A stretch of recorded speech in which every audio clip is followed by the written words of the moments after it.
शरद पवार हे शिरूर लोकसभेचा आढावा घेणार आहेत। बारामतीनंतर शिरूर मतदारसंघाचा ते आढावा घेणार आहेत। सकाळी 10 वाजता निसर्ग येथे बैठक घेणार आहेत। पदाधिकारी कार्यकर्त्यांशी संवाद साधणार आहेत। या बैठकीला अमोल कोल्हे उपस्थित राहणार आहेत। त्यामुळे शिरूर लोकसभा मतदारसंघ जो मागच्या काही दिवसांपासून दररोज चर्चेसाठी येत आहे, दररोज या मतदारसंघात नवीन अपडेट येत आहेत। त्यातच आता शरद पवार यांनी काल बारामती लोकसभा मतदारसंघाचा दौरा केला।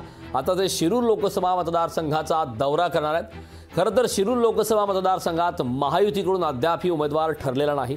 शिवाजीराव आढळराव पाटील हे देखील बैठक घेऊन आपली भूमिका जाहीर करणार आहेत। प्रदीप कंद भाजपमधून अजित पवार गटात जातील अशी शक्यता आहे। मात्र महाविकास आघाडीकडून शरद पवार गटाचे जे विद्यमान खासदार आहेत अमोल कोल्हे मात्र तयार आहेत ही निवडणूक लढण्यासाठी। आणि त्याच पार्श्वभूमीवर सकाळी 10 वाजता शरद पवार यांची ही महत्त्वाची बैठक असणार आहे। या बैठकीच्या माध्यमातून शरद पवार या मतदारसंघाचा आढावा घेणार आहेत।